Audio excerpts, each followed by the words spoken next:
And we're back. We're working in the hall bathroom today, and we're not doing day 3 video for the master bathroom model yet because we had a little situation.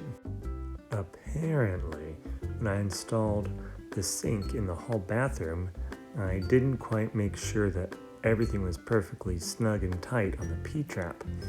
And it was all good and fine. It passed all my tests, did all the things it needed to do. But then when my family moved in, we started shoving towels upon towels up under there, and it bumped, evidently, one of the pipes loose.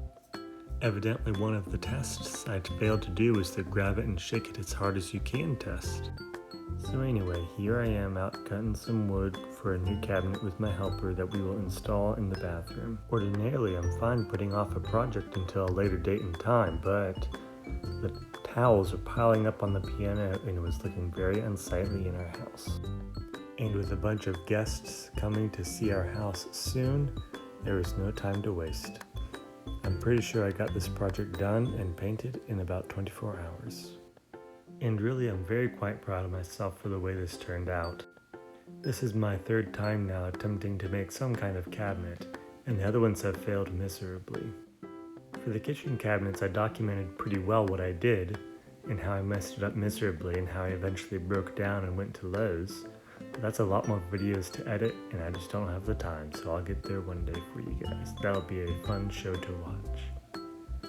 So now that I've got all the wood cut and paired up just the way it needs to go, now it's time to actually remedy the old wood that I tore out of the house and get it ready to be used again. So now I'm just filling the holes with my helpers, and once it dries, we'll sand it all smooth. Now all of this wood has been reclaimed. When I tore out the kitchen with some of the nasty cabinets, some of the wood underneath was still in good condition. And yeah, my kids wanted to see what the wood filler felt like once it was wet and once it had dried out, so they were enjoying that.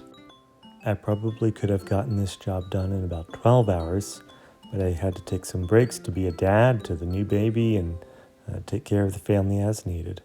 This is far more entertaining to watch than it was to do, as you slowly see those pieces. Whoa, there they go, they fell off.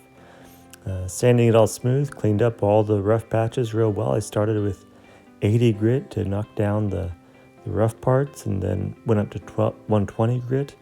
Those are some door handles that came in for the kitchen cabinets, so that'll be fun to install here in another day or two once they all come in.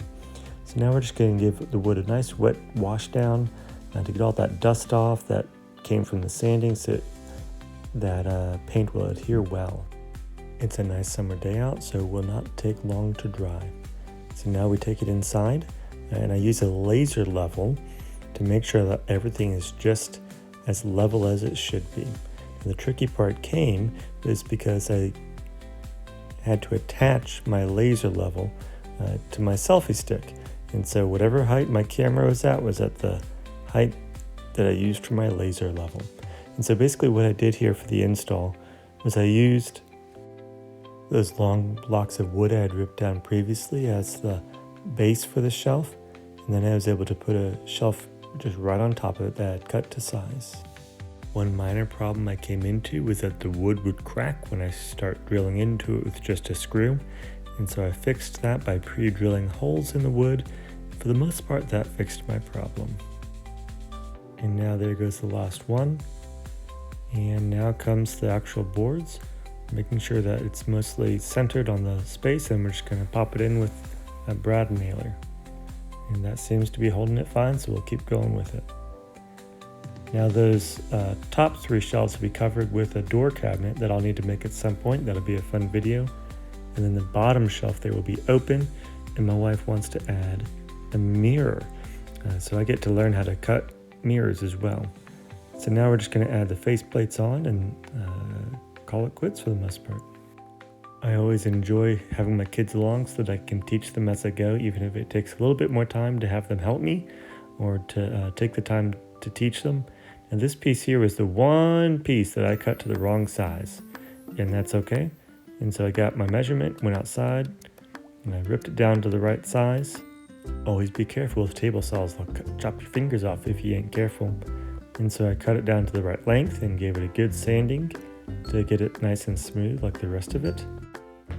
I started with an 80 grit and then upgraded to a 120 grit there. Doing my very best to get all things smooth. And then we take it back inside, make sure it fits, then pop it in and add some paint. Ta-da! Now it's time to go to bed. Who's tired?